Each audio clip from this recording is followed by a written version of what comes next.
Welcome back to FM Story. A new cycle of Football Manager is upon us with the release of the FM23 beta. This is the first episode of a save covering the beta period where I'll take charge of the team that I support, Blackburn Rovers, whilst trying to get used to the new features in this year's game. So without further ado, let's get going.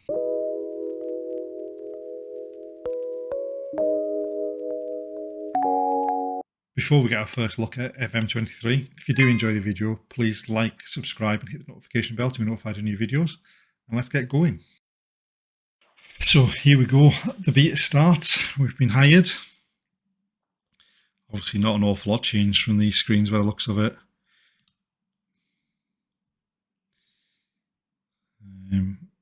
Yep, so pretty much the same to start with.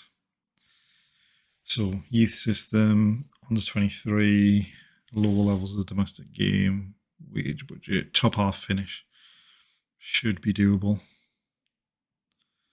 So they want top half finish, playoffs, promotion. So the supporters, develop player, youth players. So the support. So develop players using the youth system. So the supporters want us to develop players using the youth system. They want us to finish in the playoffs, which is more of an expectation than the board have. They want us to forge a higher reputation than Burnley, which, given their recent Premier League run, it's probably going to be a little hard to start with, and finish above Preston in the league.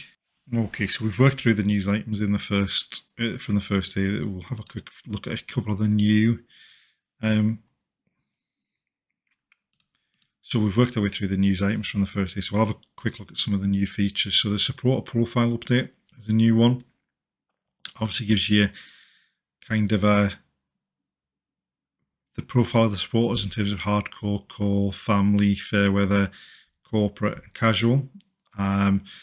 The influence on the board. So at the moment, it's a low influence on the board. The social media following, season ticket holders, and the waiting list, which obviously there isn't one. And it just reinforces what the supporters were looking for in terms of developing players using the youth system, a higher reputation than Burnley, finish above Preston in the league, and reach the playoffs. The board, obviously the culture that they're looking for, develop youth players using the youth system, sign players under the age of 23 for the first team, and sign players from the lower levels of the domestic game. And then obviously the actionable stuff, the stuff that's likely to get us fired, working within the wage budget. And then also we've got the aims for the 5-year plan. So top half finish the board once. Obviously the supporters wanted the playoffs. They just want to be competitive in the cups. Next season the board wants to reach the playoffs. The season after that they want to gain automatic promotion to the Premier League, and then they want to build on that in the following couple of seasons. So what we'll do is we'll just jump into the squad planner, because that's obviously one of the main new things. So obviously you've got your formation, your tactic that you've gone for, and the players. Obviously we've got the current season, the next season, and the season after, based on when people are contracted to. Obviously the ability changes as well. It's going to be, I think it's going to be a useful thing going forward in terms of just planning out, rather than going into a transfer window kind of looking for players willy-nilly. I think if you can plan out a bit more using this, then it should be a good thing. Obviously another big thing that's missing or that's different is the scouting, and in terms of the looking for players. So it automatically goes into this with recruitment focuses, and obviously suggestions, and then obviously you send your scouts out for that from there. So if we go in and just set up create a recruitment focus, so we're looking for players that can play any position in that tactic. That we're probably looking for. I mean, that might be going a bit too far.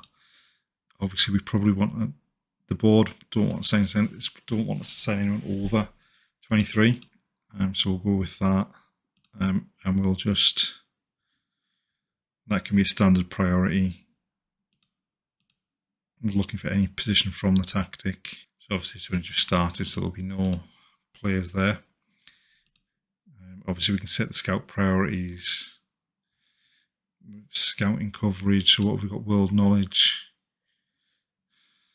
outstanding in UK and Ireland, good in South Asia, obviously because of the owners probably, decent in Southeastern Europe, so Turkey, Greece-ish, and nominal in Scandinavia, basically.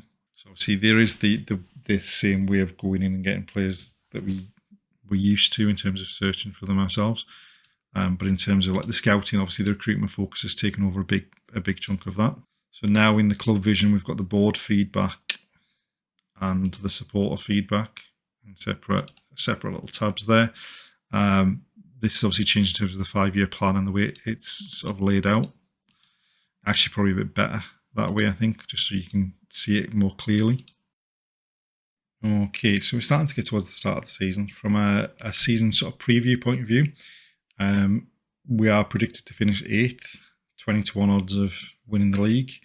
Obviously, as you expect, the Norwich, Burnley, Watford, Sheffield United teams, the teams that have come down, teams that were at the top at the end of last season, like the West Brom, who should really be up at the top.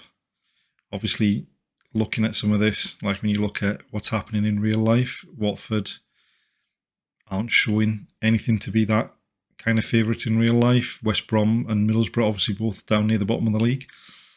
But yeah, so that ties in with what we're expected to do. We're expected to finish in the top half of the table. That would have us finishing, just outside the playoffs? A couple of places outside the playoffs. In the team, the sort of the media dream 11, we do have one player, Ben Brereton-Diaz, who we've already turned down an offer for. He basically started the save by telling us that he was going to explore his options at the end of his contract. But I think given the squad we've got, it's probably important that we keep him, just because otherwise we might be a bit lacking in goals. Speaking of goals, although Ben Brereton-Diaz obviously got a lot of goals in real life last season, he's not even in the top 6 in terms of the predictions to be the top goal scorer. Obviously, Timo Pukki, Estepinen, but some of those, seems a bit of a stretch. But obviously, we'll see as the season goes on. In terms of the best player in the championship, the predictions, obviously, players that are packing that media dream 11, players that have just come down from the Premier League, and also players on loan from Premier League clubs. None of our players are there. I mean, we do have a very young squad, probably in comparison to a lot of the squads in the Championship. In fact, having said that, as you can see, we do have the lowest average age in the Championship at 23.72. The average is 25.5, and Wigan are the highest at 28.17. So we do have, on average, a young team, but a pretty big team in terms of the average height as well. So we've made it to the opening day of the season. We've not done an awful lot in terms of transfers. In fact, we've not brought anyone in other than the players that had already been brought in prior to us taking over. All that's gone out. We sold Louis Annesley to Ipswich, and then we've sent a load of players out on loan. Just young players that weren't going to be near the starting lineup just to get some experience. We do have a bit of a problem going into the opening day of the season in that Thomas Kaminski, the number 1 goalkeeper, is going to be out for basically 2 to 3 months with a hip injury. It means that Ainsley Pears is probably going to have to play in goal, and it's a bit of a drop-off from Kaminski to Pears. So we'll have to see what happens in terms of that.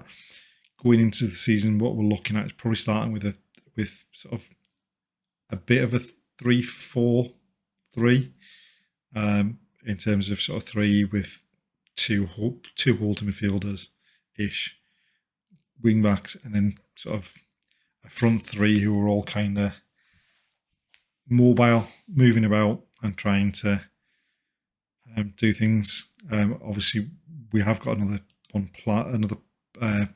formation planned, which is kind of a similar style of play, but with sort of 2 up front and 1 in behind, rather than the players coming in from wide.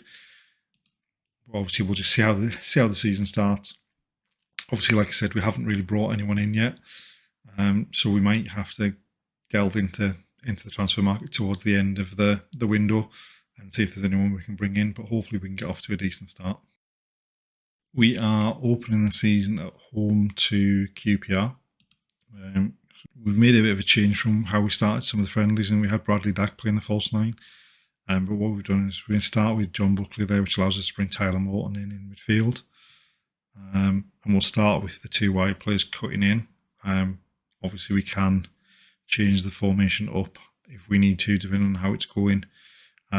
We've got quite a lot of attacking sort of power on the bench. Dack, Smodic, Gallagher, Dolan. So hopefully we can get off to a decent start. Let's get out there and hopefully put in a decent performance at home on the first day of the season.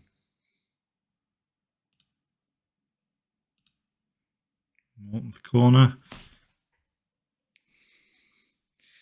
Great start. Less than 5 minutes on the clock. Morton corner. Dominic Hyam gets up at the near post. And with them not having anyone on the posts, the keeper couldn't keep it out.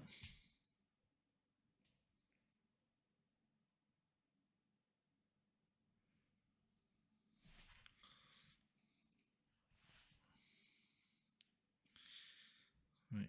Not much else is happening in this game.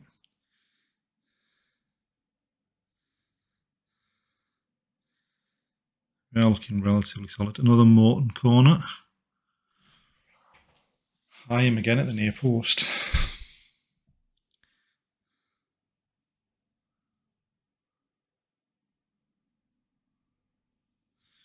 So all of our chances seem to be coming from corners.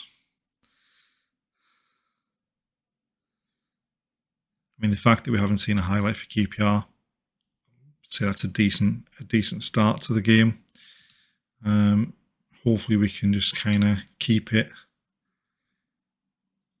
there in the second half. I mean, there's a few players who haven't played particularly well.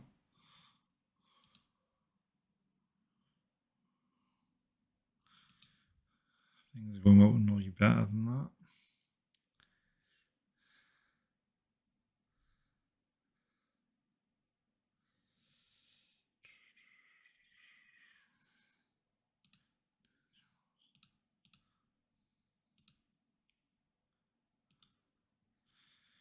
We'll keep the team the same to start the second half and see how it goes. Okay, not much happening.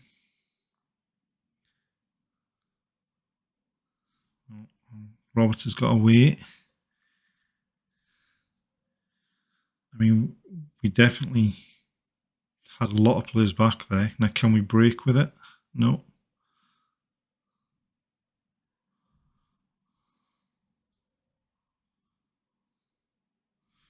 Force them all the way back to the goalkeeper. And we've got the ball. Britton, Wharton, Hyam. Britton's wide. Into Travis. Back to Britton. Can we get a cross in? It's looped up. Buckley's flicked it on. And Hedges has smashed it home. What a lovely goal that was. We got a bit lucky with that looped cross. Buckley flicks it on. And it just drops lovely for Hedges to slash it home on the half volley there.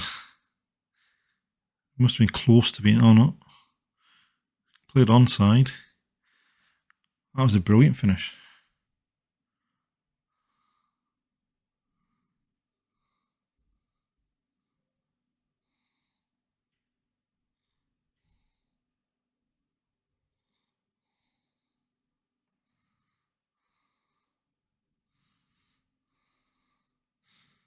And he bombs forward, but he ran out of space. I think we might need to start looking at some changes. Hedges is struggling. Chair through the middle. And they've pulled one back.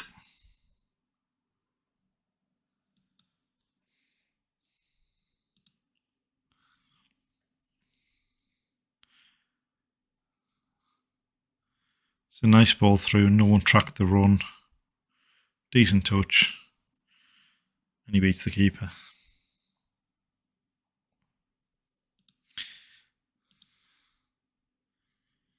Right, so Hedges is coming off.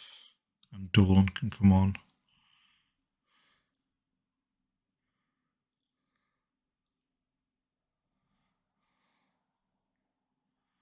Do we then go switch the formation?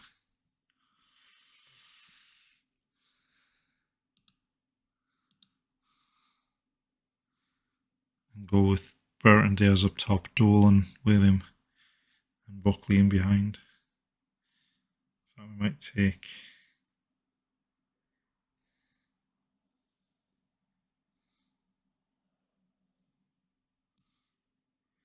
swap that and bring Smodic on behind the front two.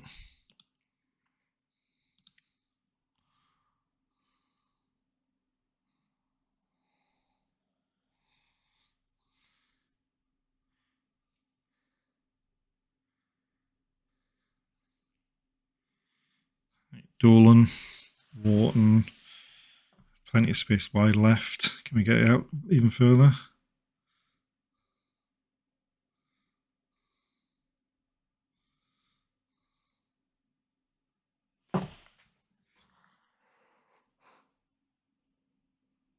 What the...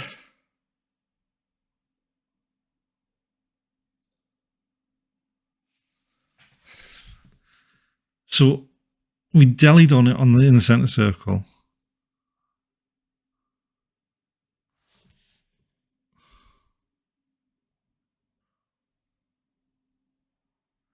I think we might need a new goalkeeper while we're waiting for Kaminski to come back.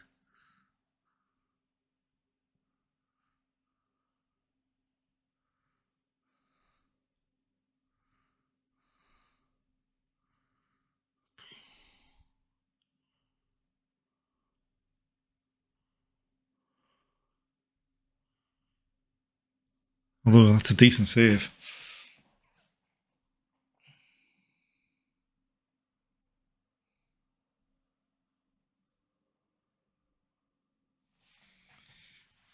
Right. So we've got the head on that. We've nicked it back. But we've got no one to break.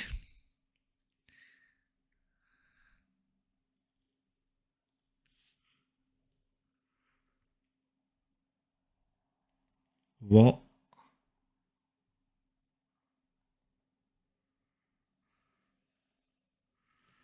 What on earth?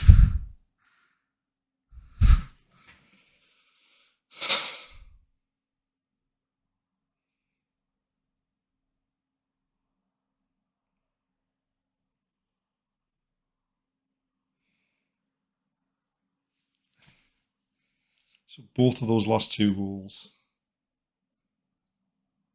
I mean, just...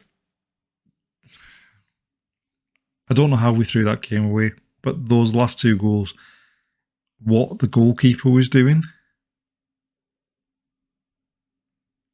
I don't know.